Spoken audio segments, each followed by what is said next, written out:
uruguayo Julián Alinde. Y además, Comunicaciones volverá a la zona 6 para la próxima. Y el experimentado jugador hondureño Milton Omar Núñez seguirá jugando con Universidad, ahora en Liga de Ascenso. Véalo usted entonces en esta nota, mucha información.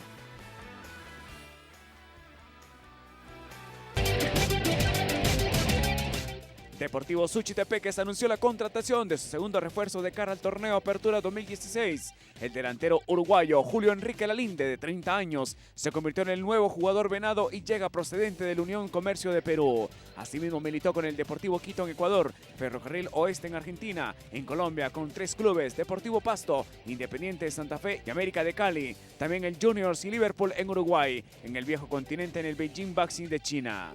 Hasta el momento las únicas 2 contrataciones del campeón son Jimmy Villatoro y Lalinde. En el caso de la Dogana y Germi aún están en negociación. Comunicaciones volverá al Estadio Cementos Progreso para la próxima temporada, según se dio a conocer esta semana. Los albos durante casi toda la temporada pasada usaron el Estadio Nacional Mateo Flores en sus partidos de local, pero ante la problemática de contar con un recinto en la zona 5 para poder entrenar, se dispuso utilizar el engramillado artificial de la zona 6. Según ha trascendido, el horario no variará y continuarán realizando los juegos a las 16 horas mismos los miércoles. Además, la pretemporada arranca el miércoles 15 de junio en la zona 6. El experimentado delantero hondureño Milton Omar Núñez seguirá activo en el fútbol guatemalteco, siempre con Universidad de San Carlos, ahora en la primera división. Tyson, como se le conoce al internacional catracho con amplia trayectoria en grandes clubes de Europa, en el cierre de su carrera asumió el reto de jugar nuevamente con la U, ahora en el ascenso. Casualmente, con la anotación suya, retornaron al máximo circuito en el Mateo Flores. Esto fue lo más relevante del fútbol nacional. Para Viva la Mañana, Luis López.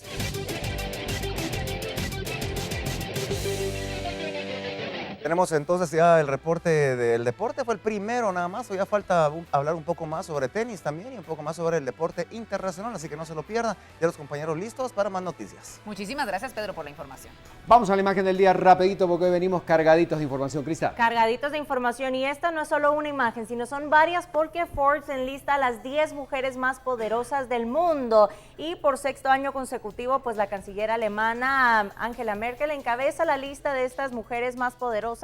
Vemos las primeras 10 de las 100 más importantes por su pericia de mantener también muchas entidades y organizaciones. Como segundo puesto también vemos a Hillary Clinton, que sabemos es la actual candidata presidencial ya oficialmente de los Estados Unidos, y allí vemos a distintas personalidades. También en esta ocasión vemos a la directora del Banco de la Reserva Federal, que es Janet Yellen, y otras importantísimas. Y esto por eso es importante destacarlo a través de las redes sociales, porque esta revista se conoce por hablar de estas personalidades, el trabajo que están realizando, y me pareció interesante que sean estas mujeres quienes estén marcando pues mucho de lo que ahora en redes sociales se realiza, muchas de YouTube, las creadoras de distintas plataformas en redes sociales y en internet, así que destacamos a estas personalidades, y de las más importantes, las que mencionamos.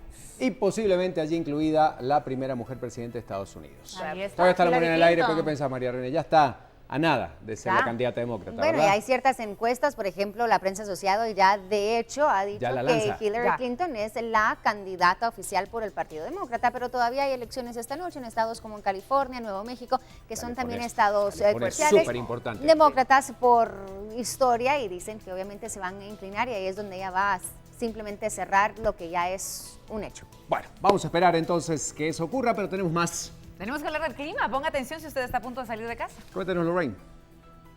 Azúcar de Guatemala, apoyando los objetivos del desarrollo sostenible. Presenta. Hablando de las temperaturas y el clima, y vamos a colocar en pantalla entonces esta información. En las últimas horas se ha fortalecido la tormenta tropical Colin, la tercera del Atlántico, que afecta el norte de las costas de Yucatán en México y la Florida en Estados Unidos, en donde se ha declarado estado de emergencia. Podemos observar entonces en pantalla que precisamente sí está afectando el Golfo de México, podría afectar de repente un poquito Guatemala, aunque se está alejando de Guatemala con vientos de 80 kilómetros por hora y ráfagas de 105 kilómetros por hora, causando un efecto indirecto en nuestro país y El Salvador, con desprendimientos nubosos y potencial de lluvias en regiones del norte al centro. Tenemos que seguir hablando un poquito más acerca de las temperaturas, y vamos a colocar en pantalla entonces esta información. Actualmente tenemos una temperatura de 18 grados centígrados, con unas temperaturas máximas que podrían oscilar entre los 23 grados con mínimas de 17. Hoy iniciamos entonces con abundante humedad y tormentas eléctricas en la mañana. La temperatura máxima se mantiene en los 23 grados centígrados con vientos de sur a oeste de 15 a 30 kilómetros por hora. Podemos observar entonces en pantalla que en la mayoría de las regiones norte, franja transversal del norte, boca, costa y centro de nuestro país, las posibilidades de lluvia se mantienen con un 80%. En la tarde se mantiene la probabilidad de tormentas eléctricas seguidas con tormentas dispersas en la noche. La temperatura mínima que podríamos tener, como le mencionaba, sería de 17 grados centígrados con una máxima de 23 y una humedad del 83%. Información del clima que compartimos con ustedes a esta hora de la mañana. Continuamos.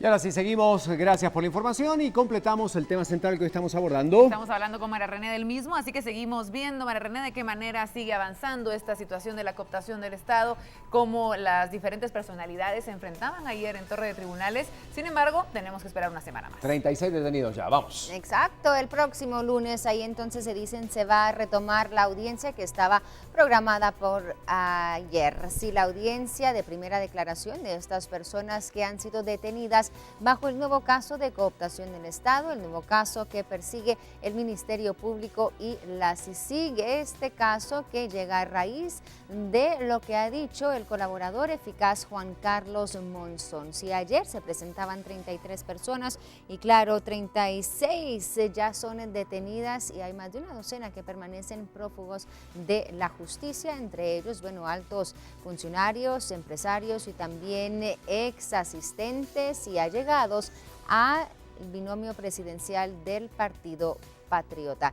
Nosotros estamos hablando esta mañana de lo que podría significar este caso para Guatemala. Obviamente viene a sacudir, a hacer temblar las aguas, pero estaremos capacitados para llevar un caso de tal magnitud junto a los otros también que se desenlazan y se debaten en las cortes de nuestra Guatemala. Es el tema principal que abordamos este día y más adelante un análisis completo. Bueno, y ahora sí, hablando de este tema, tiene que ver con las redes. Pedro, ¿cómo van efectivamente esas respuestas antes de la pausa? Así es, Ricardo, teníamos entonces dos opciones, el sí y el no. Vamos a ver entonces cuáles son los resultados que vamos hasta el momento. Son las 7:04 y vamos a poner en pantalla ya cuál era la pregunta. Si usted todavía pues no se ha hecho presente en nuestras redes sociales, esta es la oportunidad. Vamos ya entonces ya algunos de los resultados, pero siempre recordamos la pregunta. ¿Cree que en el caso de cooptación del Estado pueden estar involucrados más funcionarios del Partido Patriota?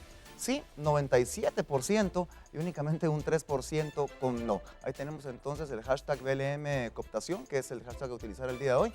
Y bueno, sí, pues un rotundo 97% de que la población y bueno, pues la gente que nos ve en estos momentos dice que sí.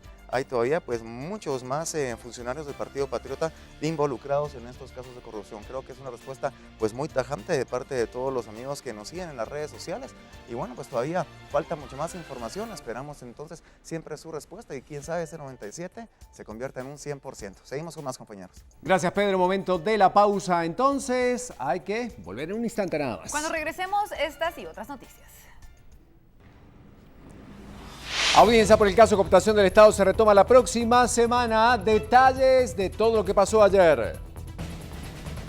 Bueno, y con el fin de solicitar la depuración del Congreso y la renuncia de algunos diputados, anuncian manifestación pacífica para el próximo sábado en la Plaza de la Constitución. Fiscales del Ministerio Público solicitaron cierre temporal de la mina El Tambor por irregularidades descubiertas. Detalles que le ofreceremos. Seguimos hablando desde luego del caso cooptación del Estado, datos importantes que usted debe saber, de qué manera lo enfrentaremos la próxima semana. Y seguiremos hablando también del deporte. Vamos a hablar del automovilismo en instantes. No se lo pierda.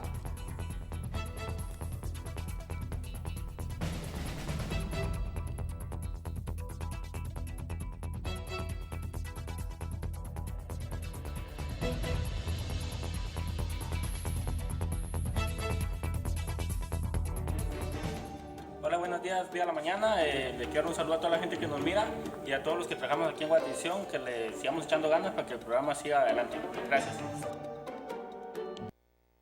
Universales. Si vas seguro, estás tranquilo.